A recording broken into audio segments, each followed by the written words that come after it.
Եթերում ազատ լուրերի հիմնական թողարկումն է, ձեզ հետ են Անի Ստեփանյանը եւ Արա Աբրահամյանը։ Բարի երեկո, օրվա իրադարձությունները նախամարոտ։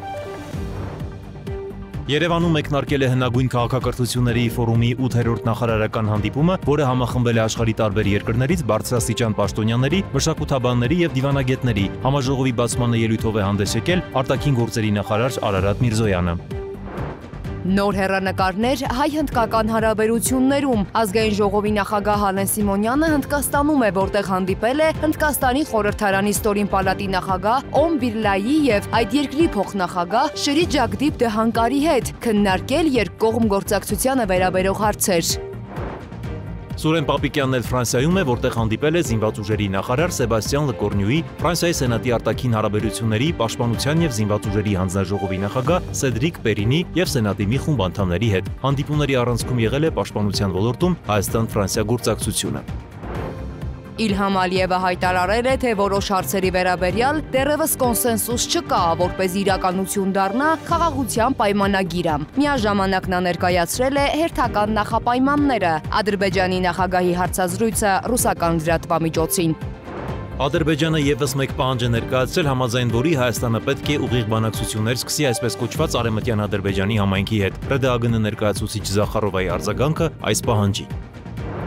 Իլհամ Ալիևը կրկին շատ ցավոտ է արձագանքել հայ-ֆրանսիական, հայ-հնդկական ռազմական գործակցությանը, հայտարարելով, թե Հայաստանին մատակարարվող զենքը Ադրբեջանի համար վտանգ է ներկայացնում։ Միաժամանակ հնդկական մամուլը գրում է, թե Ադրբեջանը փորձում է Հնդկաստանից զենք ձեռք բերել երրորդ երկրի միջոցով։ Թեմայի վերաբերյալ փաստերը կհամադրի Այդա Կիրակոսյանը։ Երևանում անցկացվել է Հայաստանի առջև ծառացած քաղաքական տնտեսական մարտահրավերներն ու դրանք հաղթահարելու հնարավորությունները թեմայով պանելային քննարկում։ Փոխվարշապետ Մհեր Գրիգորյանը քննարկումից հետո անդրադարձել է այսպես կոչված Զանգեզուրի միջանցքի հետ կապված Բաքվից եւ Անկարայից հնչող պնդումներին։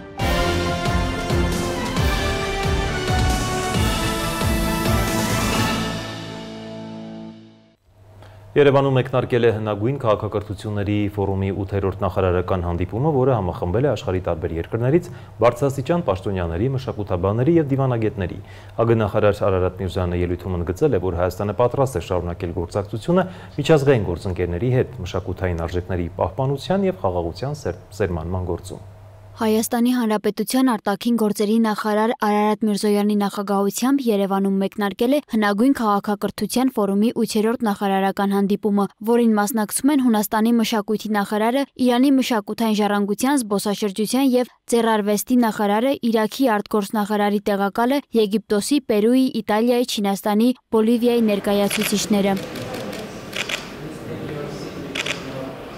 Հնագույն քաղաքակրթությունների ֆորումը բացառիկ հարթակ է մշակութային երկխոսության եւ փոխըմբռնման ամրապնդման համար։ Այս մասին ֆորումի 8-րդ նախարարական հանդիպման ելույթում հայտարարել է արտաքին գործերի նախարար Արարատ Միրզոյանը։ Նախարարը շեշտել է, որ մշակութային ժառանգության պաշտպանությունը, փոխըմբռնման ամրապնդումը եւ բազմազանության ընդունումը աշխարհի խաղաղության հիմնարար մասերն են։ Հայաստանը հավատացած է, որ հնագույն քաղաքակրթությունների ֆորումը միակ արդյունավետ հարթակն է, որը հնարավորություն է տալիս ստեղծելու կամուրջներ տարբեր ազգերի միջև, ամրապնդելու մշակութային կապերը եւ նպաստելու հանդուրժողականությանը։ Մենք պետք է միավորվենք մեր պատմական ժառանգության պահպանման ու հարստացման գործում։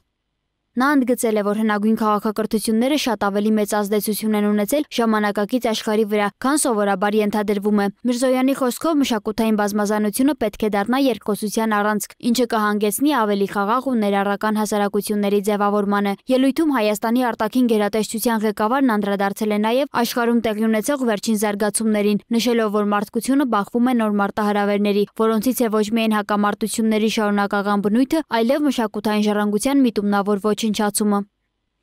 Աշխարհը կանգնել է նոր մարտահրավերների առաջ, երկրների միջև հակամարտությունները օրորի սրվում են, իսկ մշակութային ժառանգությունները ոչնչացվում ու յուրացվում, ինչն էլ դարձել է ռազմական եւ քաղաքական խաղերի մաս։ Նման գործողությունները շատ հաճախ կիրառվում են պատմության միջոցով տարածքային պահանջները արդարացնելու համար, ինչը կտրուկ խախտում է միջազգային խաղաղության ու անվտանգության հիմքերը։ Միրզոյանը շեշտել է, որ Հայաստանի նման երկրները մշտապես բախվում են այսպիսի մարտահրավերների, ուստի կարևոր է միջազգային իրավունքի եւ բազմակողմ կառույցների ամրապնդումը։ Մենք հավատում ենք, որ մշակութային դիվանագիտությունը, կրթական նախաձեռնությունները եւ մշակութային զբոսաշրջության խթանումը կարող են լինել այն կարևոր գործիքները, որոնք կօգնեն հաղթահարել ատելության խոսքը, կխթանեն խաղաղություն ու փոխըմբռնում։ Նախարարը խոսել է նաև ժամանակակից աշխարհում մշակութային ժառանգության պաշտպանության կարևորության մասին, նշելով, որ կլիմայի փոփոխությունը, եղանակային ծայրահեղ պայմաններն ու բնապահպանական աղետները սպառնում են բազմաթիվ պատմական ու մշակութային ժառանգություններին։ Մենք պետք է միավորվենք, ամեն կերպ պաշտպանելու մեր պատմական ժառանգությունը, որի առանցքն են կազմում ոչ միայն հնագույն հուշարձանները, այլև ժողովուրդների մշակութային ինքնությունը։ Ելույթի վերջում Արարատ Միրզոյանն ընդգծել է, որ Հայաստանը շարունակելու է ակտիվորեն մասնակցել միջազգային գործակցությանը, հատկապես ֆորումի շրջանակներում։ Հայաստանը հպարտ է լինել այս հնագույն քաղաքակրթությունների ընտանիքի անդամ։ Սա մեծ պատասխանատվություն է պահպանելու մարդկության համատեղ ժառանգությունը եւ պաշտպանելու այն արժեքները, որոնք կազմում են մեր աշխարհի քաղաքակրթական հիմքերը։ Ֆորումի ընթացքում քննարկումները շարունակվել են մշակութային ժառանգության պաշտպանության, միջմշակութային երկխոսության խթանման եւ խաղաղության ստեղծման միջոցների վերաբերյալ։ Մասնակից երկրներն ընդգծել են միջազգային գործակցության կարևորությունը եւ պատրաստակամությունը շարունակելու համատեղ աշխատանքը խաղաղության եւ գործակցության զարգացման ուղղությամբ։ Սոնա Գիշյան, Free News, Ազատ լուրեր։ Ազգային ժողովի նախագահ Ալեն Սիմոնյանը Հնդկաստանում է, որտեղ հանդիպել է Հնդկաստանի խորհրդարանի ստորին պալատի նախագահ Օմ Բիրլայի հետ։ Օմ Բիրլան ողջունել է Հայաստանի ազգային ժողովի նախագահի գլխավորած պատվիրակությանը Հնդկաստանում ու նշել, որ այս այցը երկկողմ հարաբերություններում նոր հեռանկարներ է բացելու։ Կողմերը քննարկել են երկու երկրների միջխորհրդարանական հարաբերություններին վերաբերող հարցեր, անդրադարձ կատարելով նաև երկկողմ հարաբերություններին ու հետաքրքրություններին առնչվող այլ թեմաների։ Ալեն Սիմոնյանն Օմ Բիրլային ներկայացրել նաև որոշ մանրամասներ հայ-ադրբեջանական հարաբերությունների խաղաղ կարգավորման գործընթացից։ Մինչ այս Ալեն Սիմոնյանը հանդիպել է նաև Հնդկաստանի փոխնախագահ Շրի Ջագդիպ Դհանկարի հետ։ Զրուցակիցների քննարկման առանցքում եղել են միջխորհրդարանական հարաբերություններին, կրթական, տնտեսական եւ երկկողմ հետաքրքրություններ կայացնող այլ թեմաներին վերաբերող հարցերը։ Ազգային ժողովի նախագահը շրջել է նաև Հնդկաստանի խորհրդանի վերին պալատի շենքում եւ գրառում կատարել պատվավոր հյուրերի գրանցամատյանում։ Սուրեն Պապիկյանն էլ Ֆրանսիայում հանդիպել է զինված ուժերի նախարար Սեբաստիան Լկոյնյուի հետ։ Հանդիպման ընթացքում քննարկվել է պաշտպանության բնագավառում Հայաստանի եւ Ֆրանսիայի միջև գործակցության ներկայիս ընթացքը։ Ֆրանսիայի զինված ուժերի նախարարը հաստատել է այն զարգացնելու պատրաստակամությունը։ Սուրեն Պապիկյանը հանդիպում է ունեցել նաև Ֆրանսիայի Սենատի արտաքին հարաբերությունների, պաշտպանության եւ զինված ուժերի հանձնաժողովի նախագահ Սեդրիկ Պերինի եւ Սենատի մի խումբ անդամների հետ։ Քննարկվել են պաշտպանության բնագավառում երկկողմ գործակցության առնչվող հարցեր։ Պաշտպանական գերատեսչության ղեկավարը կարևորել է գործակցության բարձր մակարդակը եւ զարգացման հեռանկարները, նշելով, որ ձեռքբերումները հնարավոր են եղել Սենատի շարունակական աջակցության շնորհիվ։ Հանդիպան ընթացքում քննարկվել են նաև տարածաշրջանային անվտանգության սպառնալիքներին առնչվող հարցեր։ Իլհամ Ալիևը հայտարարել է, թե որ հարցերի վերաբերյալ դեռևս կոնսենսուս չկա Հայաստանի եւ Ադրբեջանի միջև, որպեսզի իրականություն դառնա խաղաղության պայմանագիրը։ Ադրբեջանի առաջնորդի խոսքով Երևանին ու Բաքվին մնում է համաձայնության գալ միջազգային դատականատյաններում փոխադարձ այցերից հրաժարվելու եւ համատեղ սահմանին Եվրոպական միության դիտորդներին հեռացնելու հարցերի վերաբերյալ։ Այնուամենայնիվ, Ադրբեջանի առաջնորդը չի մոռանում եւս մեկ պայման, որը Բաքուն առաջ է քաշում մշտապես։ Այն վերաբերում է Հայաստանի մայր օրենքի փոփոխությանը։ Ալիևը ռուսական ՌԻԱ Նովոստի լրատվական գործակալությանը տված ծավալուն հարցազրույցում նաև անդրադարձել է երկու երկրների սպառազինության ձեռք բերելու, շեշտելով, որ Հայաստանը չի դիմանա Ադրբեջանի հետ մրցավազքին։ Франция, конечно, лидирует в этом вопросе. На втором месте идет Индия, ну а на третьем США. Ադրբեջանի ղեկավարը թվարկում է այն երկրները, որոնք զենք են վաճառում Հայաստանին։ Երևանին զինվելու համար պարբերաբար մեղադրող Իլհամ Ալիևը պարծենում է. սպառազինության ձեռքբերման առումով Հայաստանը Ադրբեջանի հետ մրցավազքում չի դիմանա։ То оружие, которое правительство Макрона поставляет Армении, Այն զենքերը, որոնք Մակրոնի կառավարությունը մատակարարում է Հայաստանին, հարձակողական եւ մահաբեր են, վտանգ է ներկայացում Ադրբեջանի համար։ Բազմիցս տեղեկացրել ենք Հայաստանին եւ նրա հովանավորներին Միացյալ Նահանգների պետքարտուղարությունում, որ սպառազինության մատակարարումը պետք է դադարեցվի, բայց ցավոք մեզ չեն լսում։ Հայաստանին զինելու գործընթացը մեծ թափով շարունակվում է։ Ալիևը նշում է, թե իբր Հայաստանը սպառազինվելով փորձելու է ռազմական սադրանքի գնալ։ Միաժամանակ Բաքվի բռնապետը չի թաքցնում, որ 2025 թվականի համար Ադրբեջանի պաշտպանական բյուջեն ռեկորդային է, ավելի հստակ $5 միլիարդ։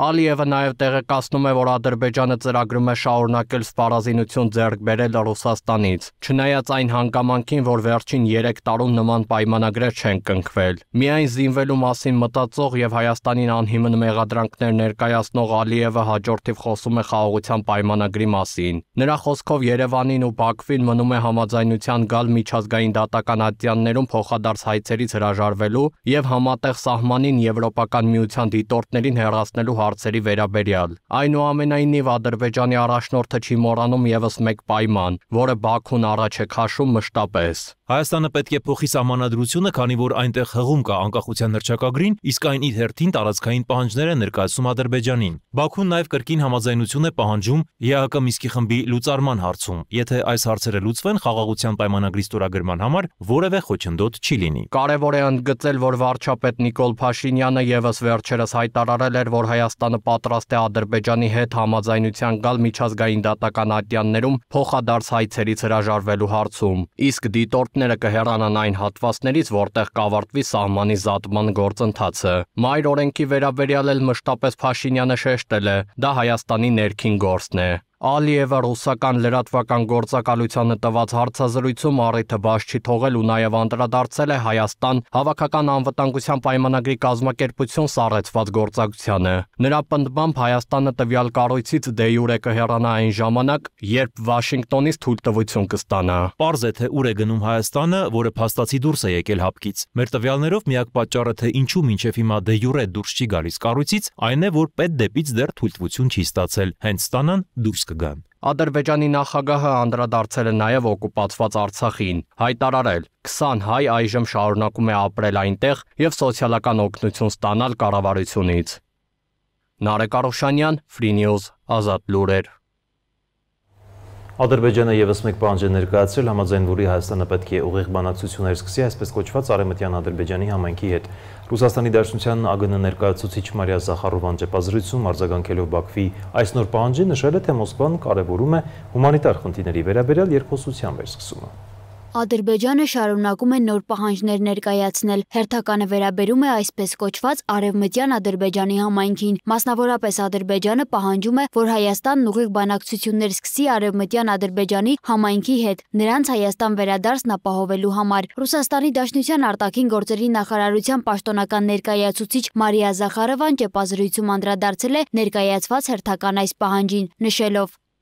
Բարձր մակարդակով եռակողմ պայմանավորվածությունների տարերից մեկը հումանիտար հարցերի քննարկումն է, ներառյալ այնպիսինք, ինչպիսիք են փախստականների իրավունքների պաշտպանությունը, պատմամշակութային կրոնական ժառանգության հուշարձանների պահպանությունը, անհայտ կորածների որոնումը, ռազմագերիների ու կալանավորված անձանց փոխանակումը։ Մենք նշել ենք, որ կարևորում ենք Բաքվի եւ Երևանի միջև երկխոսության վերսկսումը այս բոլոր հարցերի վերաբերյալ։ Պատրաստ ենք աջակցել, եթե կողմերը ցանկանան օգտվել մեր միջնորդությունից։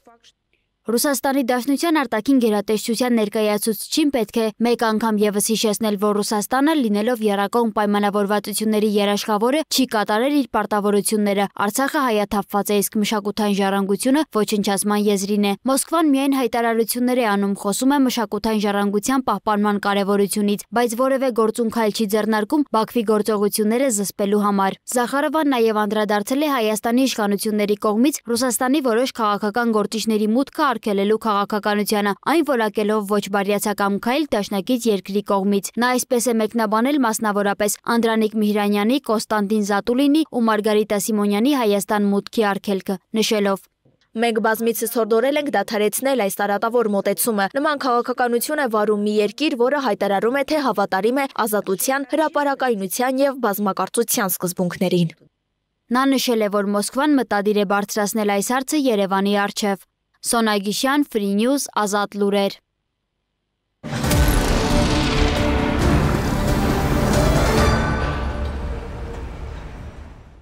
Ինչպես արդեն հայտնեցինք, Իլհամ Ալիևը կրկին շատ ցավոտ է արձագանքել հայ-ֆրանսիական, հայ-հնդկական ռազմական գործակցությանը, հայտարարելով, թե Հայաստանին մատակարարվող զենքը Ադրբեջանի համար վտանգ է ներկայացնում։ Այս հայտարարությանը զուգահեռ հնդկական մամուլը գրում է, թե Ադրբեջանը փորձում է Հնդկաստանից զենք ձեռք բերել։ Թեմայի վերաբերյալ փաստերը կհամադրիմ գործընկեր Այդա Կիրակոսյանը, եւ այսպես Այդա ինչ մանրամասներ է հայտնում հնդկական մամուլը։ Դպրինտն է բավականին հետաքրքիր հոդված տպագրել այն մասին, որ Բաքուն հետաքրքրված է հնդկական զենքով։ Այս լրատվամիջոցի աղբյուրները ցանկացել են անանուն մնալ, զերծ մնալու համար խնդիրներ առաջացնել իրենց անձի վերաբերյալ, բայց բավականին հետաքրքիր տեղեկություններ են տվել այն մասին, որ Ադրբեջանը դիմել է բարեկամ երրորդ երկրի Եվ ըստ տեղեկությունների այս բարեկամ երկիրը պիտի Հնդկաստանին փոխանցի Բաքվի ցանկությունը Հնդկաստանից զենք գնելու։ Ըստ աղբյուրի Ադրբեջանը Հնդկաստանին առաջարկել է արտահանել իր զենքը եւ բավականին երկարամյա երկարատև գործակցություն կնքել, ընդ որում նշվում է, որ առաջարկվել են այնպիսի պայմաններ, որոնցով նախկինում արդեն գործարքներ կնքվել են Հայաստանի եւ Հնդկաստանի միջև, այսինքն Ադրբեջանը երկարատև գործակցություն է ուզում հենց այնպիսի պայմանագրերով, որոնք արդեն առկա են Հայաստանի եւ Հնդկաստանի միջև, այսպիսով ուղիղ մրցակցելով Հայաստանի հետ։ Դպրինտը գրում է, որ Բաքուն փորձում է այսպիսով տարածաշրջանում ուժերի հավասարակշռություն սահմանել, դեռ այս թեմային կվերադառնանք։ Լրատվամիջոցը բնականաբար չի հստակեցնում, թե այդ որ երկիրն է, որ համաձայնել է միջնորդ լինել Բաքվի եւ Նյու Դելիի միջև, այնուամենայնիվ նշվում է, որ շատ բարեկամ երկիր է։ Նաեւ հետաքրքիր է, որ մինչև այս Բաքվից որևէ ուղիղ մեսիջ չի գնացել դեպի Հնդկաստան, այսինքն երբևէ Ադրբեջանը չի փորձել այս թեմայի վերաբերյալ ուղիղ խոսել Հնդկաստանի հետ։ Հավանաբար ինչ-որ մտահոգություն են ունեցել, որ մերժում կլինի եւ փաստորեն այդ մտահոգությունը տեղին է, քանի որ նույնիսկ երրորդ բարեկամ կոչվող երկրի ջանքերը այս դեպքում չեն օգնել եւ պիտի մեջբերեմ այն հատվածը, ըստ որի անանուն աղբյուրները նշում են, որ Նյու Դելին մերժել է նույնիսկ երրորդ երկրի խնդրանքը։ Նյու Դելին ինքնուրույն է որոշում իր առաջնահերթությունները եւ թույլ չի տա երրորդ երկրի միջնորդությունը այս հարցում։ Այսպես են ըստ անանուն աղբյուրների արձագանքել հնդկական իշխանությունները Բաքվի երրորդ երկրի միջոցով փոխանցված առաջարկին։ Շատ լավ, այդա, որ երկրի կողմ են ուղղում սլաքները, ով է Բաքվի միջնորդը այնուամենայնիվ։ Շատ բարեկամ երկիր որպես այդպեսին մի քանի ուղղությամբ կարող ենք սլաքները ուղղել, այնուամենայնիվ հայկական տեղեկատվական դաշտում բնականաբար քննարկվում է Ռուսաստանի Դաշնության տարբերակը։ Այս թեմային անդրադարձել է Ռուսաստանի Դաշնության արտգործ նախարարության պաշտոնական ներկայացուցիչ Մարիա Զախարովան։ Նա բավականին կոշտ է արտահայտվել, կրկին առիթը բաց չի թողել եւ բավականին կոշտ է արտահայտվել Հայաստանի իշխանությունների հասցեին, նշել է, որ այս թեզը, որ Ռուսաստանը Մոսկվան է միջնորդը Բաքվի եւ Հնդկաստանի միջև հայկական իշխանական տելեգրամ ալիքներն են տարածում եւ նշել է, որ Հայաստանի իշխանամետ տելեգրամ ալիքներն այնպիսի տեղեկություններ են երբեմն տարածում, որ դրանք կարդալիս կարող ես նույնիսկ հիվանդանալ, այսպիսի հեգնական տրամադրվածությամբ է անցել այս անգամվա ասուլիսը։ Այնուամենայնիվ վերադառնալով թեմային, Զախարովան հերքել է ամբողջությամբ, որ Ռուսաստանը որևէ կապ ունի Բաքվուն Հնդկաստանին կապելու միջնորդության հետ։ Այդուհանդերձ Ադրբեջանը աշխատում է զենք ձեռք բերել այլ ուղղություններով, այլ երկրներից նաև։ Բնականաբար 44-օրյա պատերազմից հետո ոչ մի օր չի հանգստացել Ալիևը եւ պարբերաբար տեսնում ենք, թե ինչ նոր ռազմական գործարքներ են կնքվում տարբեր երկրների հետ եւ անընդհատ հետևելով ռազմական թռիչքներին տեսնում ենք, թե քանի ռազմական ինքնաթիռ է ժամանում Ադրբեջան, միայն վերջին շաբաթվա ընթացքում արձանագրել ենք 5 չվերթ, որ ռազմական ինքնաթիռները վայրեջք են կատարել Բաքվի օդանավակայանում, ընդ որում 3-ը Իսրայելից, այսպիսով մեկ տարվա ընթացքում 20-ից ավելի ռազմական թռիչք է եղել Իսրայելից Բաքու եւ վերջին շաբաթվա ընթացքում եւս 2 չվերթ եղել է Սերբիայից Բաքու, կրկին ռազմական ինքնաթիռներ, բնականաբար ամբողջությամբ հագեցած տարբեր ռազմական տեխնիկայով։ Բացի այդ, թուրքական կողմն է շատ ակտիվացել, վերջին օրերի ընթացքում նաեւ տեղեկություններ կան, որ անօդաչու թռչող սարքերը հետախուզական նկարահանումներ, այսպես ասած, իրականացնում են հայ-իրանական սահմանին, հավանաբար հասկանալու զորքերի կուտակումներ կան, թե ոչ։ Բացի այդ, օրերս էլ Ադրբեջանի պաշտպանության նախարարը Թուրքիայի ռազմաօդային ուժերի ղեկավարի հետ էր քննարկել հայ-ադրբեջանական սահմանին օպերատիվ իրավիճակը։ Եվ չմոռանանք նշել նաև Պակիստանի ուղղությամբ Ադրբեջանի չվերջացող ջանքերը վերջին ամիսներին, մասնավորապես սեպտեմբերին տեսանք նոր գործարքի մասին Ադրբեջանի բարձրագոչ հայտարարությունները, նրանք Պակիստանի 4-րդ սերնդի կործանիչներ ձեռք բերեցին, նշանավորելով երկու երկրների միջև պաշտպանական գործակցության շարունակությունը։ Արդյոք այս ամենը խաղաղության մասին է, պիտի թողնեմ հեռուստադիտողների դատին։ Դե բնականաբար Ալիևը որևէ կերպ չի հանդարտվում։ Շնորհակալ եմ Այդա հանգամանալից ներկայացնելու համար։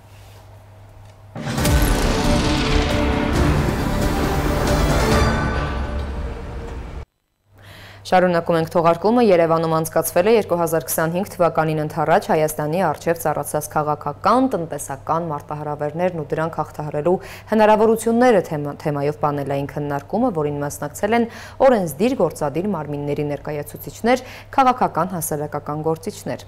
Նրանք առաջարկել են ստեղծված իրավիճակից դուրս գալու իրենց լուծումները։ Աշխարհաքաղաքական տուրբուլենտ այս իրավիճակում 2025 թվականին ընդառաջ Հայաստանը կանգնած է քաղաքական եւ տնտեսական լուրջ ու բարդ խնդիրների առջև։ Մինչդեռ հայրենի կառավարությունը զբաղված է այս րոպեական խնդիրների լուծմամբ ու կարճաժամկետ արդյունքների ապահովմամբ, կարծում է Հանրապետություն կուսակցության առաջնորդ Արամ Սարգսյանը։ Այս մտահոգությամբ էլ նա հարց ուղեց փոխվարչապետ Մհեր Գրիգորյանին։ Ես խոսում եմ ապագայի մասով եւ կուզենայի, որ պարոն Մհեր Գրիգորյանը հանձինես Հայաստանի Հանրապետության իշխանության ասի, թե 5 տարի հետո որտեղ է տեսնում Հայաստանի աշխարհաքաղաքական կողմնորոշման տեղը, ժողովրդավարների շարքում, թե ոչ ժողովրդավարների, որտեղ է տեսնում Հայաստանի զինված ուժերի զարգացման ուղղությունը, բլոկային թե ոչ բլոկային դասում։ Սրանք ուղղություններ են, որոնց մասին միանշանակ պիտի խոսվի, հայտարարվի։ Ինչ վերաբերվում է օրվա խնդիրներին, դրանք միանշանակ կարևոր են, բայց եթե մենք զբաղվենք օրվա խնդիրները լուծելով, մենք անընդհատ նույն խնդիրներն ենք ունենալու, այսպես 30 տարի եւ եւս 30 տարի եւ եւս 300 տարի, եթե մենք չենք դնում գլոբալ խնդիրների լուծում։ Հարցին փոխվարչապետը այդպես էլ հստակ չպատասխանեց, նշելով միայն, որ կտրուկ որոշումներ կայացնելուց առաջ անհրաժեշտ է հաշվի առնել եւ մանրակրկիտ գնահատել դրանց հետևանքները։ Աշխարհն այժմ հայտնվել է ինստիտուցիոնալ լուծումների անարդյունավետության պայմաններում, ինչը մեծ ազդեցություն է ունենում ինչպես Հայաստանի, այնպես էլ տարածաշրջանի երկրների վրա, շարունակեց Գրիգորյանը։ Միաժամանակ, սակայն, կարևորելով պարենային եւ էներգետիկ անվտանգության ռիսկերի կառավարումը։ Գլոբալ իմաստով մեծ պատկերում ապրանքների շարժի, աշխատուժի շարժի, կապիտալի շարժի, ծառայությունների շարժի, արտահանման եւ ներմուծման վերաբերյալ իրավիճակին գումարվում են նաեւ պատժամիջոցների ռիսկերը, որոնք նույնպես դրսևորվում են ոչինչ որ ինստիտուցիոնալ կանոնով, այլ շատ դեպքերում էպիզոդիկ, այս կամ այն ֆրագմենտում եւ այլն։ Եվ բնականաբար մենք մեր գործառույթները ադապտացրել ենք այս իրավիճակին եւ կարող եմ ասեմ արդեն 1 տարի է ըստ էության բոլոր այդ ռիսկերը մոնիտորինգի տակ են եւ կայացվում են թե սիտուացիոն որոշումներ եւ թե փորձում ենք որոշակի իմաստով կանոնակարգել եւ պաշարների նկատմամբ առանցին վերաբերմունք դրսեւորել, բայց այնուամենայնիվ պետք է հիշենք եւ պետք է քննարկենք, որ արտաքին առևտրում ունենք ասիմետրիկ իրավիճակ եւ այդ ասիմետրիկ իրավիճակը նաեւ ուղղակի ազդեցություն ունի պարենային անվտանգության ապրանքների մասում եւ կարծում եմ, որ մեր քայլերը հետեւողականորեն պետք է այդ ռիսկի հետ առերեսվեն եւ այդ ռիսկը միշտ պետք է հաշվի առնենք։ Հանուն Հանրապետության կուսակցության առաջնորդ Արման Բաբաջանյանն էլ համոզված է, որ Հայաստանը վարելով անհեռատես քաղաքականություն, իր տնտեսությունը շրջապատել է ականներով ու չի էլ շտապում այս դաշտից դուրս գալ։ Այս համատեքստում նկատի ունենալով Եվրասիական տնտեսական միությունը, Բաբաջանյանը շեշտեց. 2013 թվականի սեպտեմբերի 3-ին Հայաստանը իր տնտեսությունը զոհաբերեց գոյություն չունեցող անվտանգությանը։ Այսօրվա մեր տնտեսական կառուցվածքը եւ այն դաշինքը, որում Հայաստանը գտնվում է, չի կարող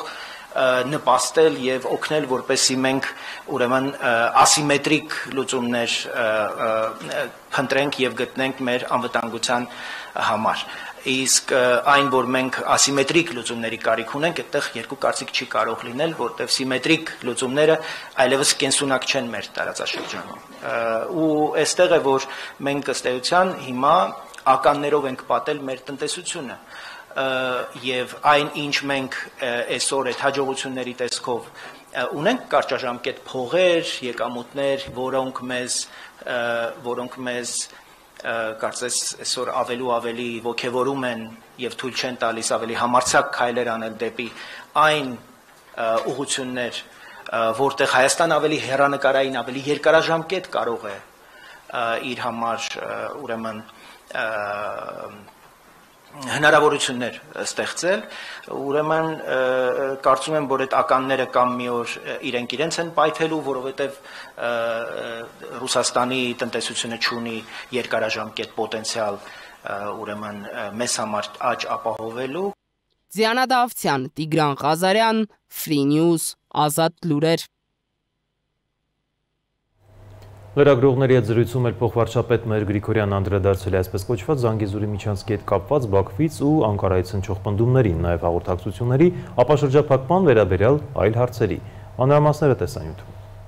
Ինչ առաջարկներ է Երևանը ուղարկել Բաքու տարածաշրջանային հաղորդակցությունների ապաշրջափակման վերաբերյալ փոխվարչապետ Մհեր Գրիգորյանը մանրամասներ չհայտնեց, քանզի Ես տեղյակ եմ ինչ առաջարկների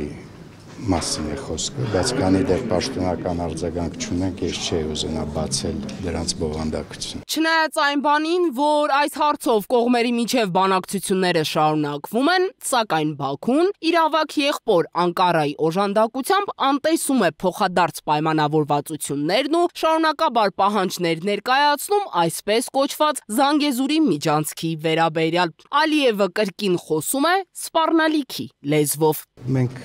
քանի անգամ ենք արդեն կրկնել, որ կան կարմիր գծեր, որոնց ուղղակի անհնարին է, եւ ես նույնիսկ չեմ ուզում քննարկել եւ մեկնաբանել են տերմինը, Պարոն Գրիգորյան, հարցակալի չի լինելու նման։ Պարոն Գրիգորյան, Ալիևը հայտարարում շարունակ խոսույթը դա է փաստում։ Հիմա տեսեք, շարունակաբար, եթե դա է փաստում, ապա մենք շարունակաբար կրկնում ենք, որ Հայաստանի Հանրապետությունը ցանկանում է եւ պատրաստ է ապաշրջափակման շատ պարզ, բայց շատ դոգմատիկ կանոնների ներքո, ինքնիշխանության եւ իրավազորության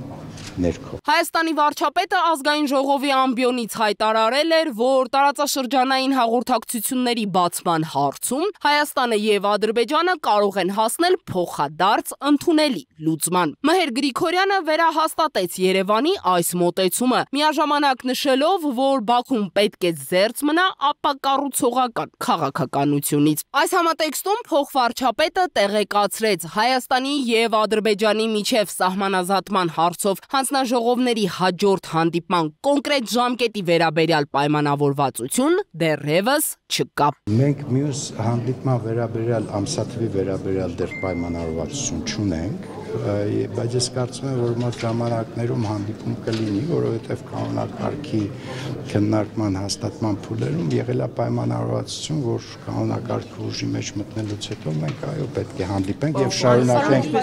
աշխատանքները։ Եվրամիության քաղաքացիական դիտորդական առաքելության ներկայացուցիչները պետք է դուրս գան հայ-ադրբեջանական սահմանից։ Սա եւս Բաքվի պահանջներից է, չնայած նրան, որ Եվրամիությունը դիտորդություն իրականացնում է սահմանի բացառապես հայկական հատվածում։ Հարցին խաղաղության պայմանագիր կնքելու դեպքում Հայաստանը արդյոք պատրաստվում է քննարկել նաև Եվրամիության դիտորդների դուրս բերումը։ Գրիգորյանը պատասխանեց. Ես չեմ կարող ձեզ հետ քննարկել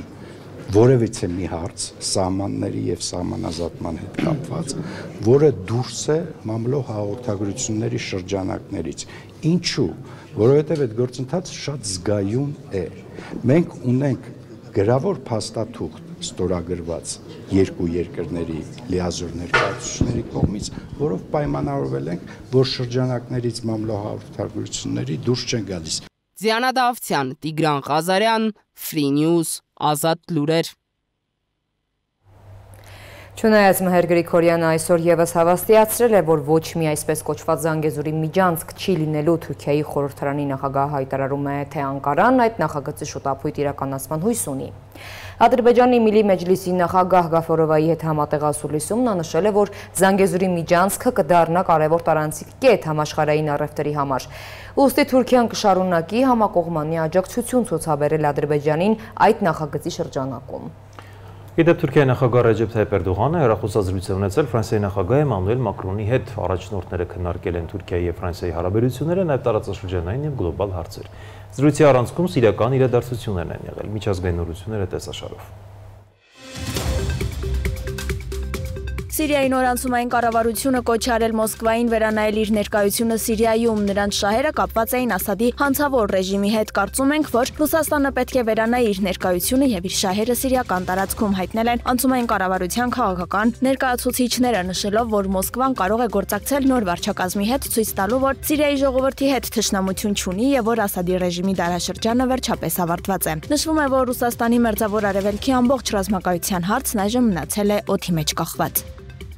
Օգտվելով Սիրիայում տեղի ունեցող իրադարձություններից Միացյալ Նահանգները սիոնիստական կազմավորումը եւ նրանց որոշ դաշնակիցներ շարունակում են հանցանքներ գործել եւ Դամասկոսում տեղի ունեցած իշխանափոխությունը ներկայացնել որպես դիմադրության վերջ։ Դա կոպտագույն սխալ է, հայտարարել է Իրանի գերագույն հոգեվոր առաջնորդ Ալի Խամենեին։ Իսրայելը ներխուժել է սիրիական տարածք Հեզբոլլահի ուժերը շրջապատելու եւ ոչնչացնելու նպատակով։ Իրականում, սակայն, ոչնչանալու է Իսրայելը, հայտարարել է Խամենեին։ ԱՄՆ 50 նահանգների ընտրողների կոլեգիան հաստատել է նախագահական ընտրությունների արդյունքները եւ ընտրված նախագահ Դոնալդ Թրամփին է տվել 312 ձայն։ Դեմոկրատական կուսակցության թեկնածու փոխնախագահ Քամալա Հարիսը ստացել է ընտրիչների 226 ձայն։ Յուրաքանչյուր ընտրիչ իր ձայնը տվել է այն թեկնածուին, որին պետք է ներկայացներ։ Դոնալդ Թրամփը նախագահի պարտականությունները կստանձնի 2025 թվականի հունվարի 20-ին։ Ռուսաստանի Դաշնության զինված ուժերի ռադիացիոն, քիմիական եւ կենսաբանական պաշտպանության զորքերի պետ Իգոր Կիրիլովի եւ նրա օգնականի սպանության գործով ձերբակալվել է Ուզբեկստանի 29-ամյա քաղաքացի, հայտնում է Ռուսաստանյան վտանգության դաշնային ծառայության հասարակայնության հետ կապերի կենտրոնը։ Ձերբակալված անձը պատմել է, որ իրեն հավաքագրել են ուկրաինական հատուկ ծառայությունները։ Նշենք, որ գեներալ լեյտենանտ Կիրիլովը Ռուսաստանի զինված ուժերի ռադիացիոն, քիմիական եւ կենսաբանական պաշտպանության զորքերի պետի պաշտոնը զբաղեցնում էր 2017 թվականից։ Ուզբեկստանի գազալցակայաններից մեկում հզոր պայթյուն է տեղի ունեցել, ինչի հետևանքով մեկ մարդ զոհվել է եւս 4-ը վիրավորվել։ Հաղորդվում է, որ միջադեպը տեղի է ունեցել տեխնոլոգիական գործընթացի խախտումների եւ հեղուկ գազի արտանետման ժամանակ անվտանգության կանոնների չպահպանման հետևանքով։ Ադրբեջանում ռազմաբազա ստեղծելու Թուրքիայի մտածածին ծրագրերի մասին ԶԼՄ-ների հաղորդագրությունները քաղաքական շահարկումներ են։ Այս մասին ՌԻԱ Նովոստի հետ հարցազրույցում հայտարարել է Ադրբեջանի նախագահ Իլհամ Ալիևը։ Եթե կարճ պետք չէ, եթե մի փոքր ընդլայնեմ իմ պատասխանը, հաշվի առնելով, որ ժամանակ առ ժամանակ նման տեղեկատվություն է հայտնվում որոշակի մեդիաներում, ապա պետք է ասեմ, որ դրա կարիքը չկա, ասել է Ալիևը։ Նրա խոսքով այդ տեղեկատվությունը քաղաքական շահարկումների բնույթ է կրում։ Անդրադառնանք այլ թեմաների։ Երևանում կայացել է կրթության ուժը խորագրով պանելային քննարկումը։ Ինչպես միշտ, այս անգամ ևս մասնագետների քննարկման առանցքում է եղել կրթությունը։ Ներկա ժամանակներում շատերը կանգնում են երկընտրանքի առջև՝ ստանալ ակադեմիական, թե ոչ ֆորմալ կրթություն։ Կրթությունը մեր ամենամեծ ուժն է, իսկ ստացած գիտելիքները կյանքում մեր անպարտելի զենքը։ Երևանում կայացավ կրթության ուժը խորագրով պանելային քննարկումը։ Ինչպես պետք է դիրքավորվել աշխատաշուկայում, որպեսզի դու կարողանաս քո աշխատանքը, քո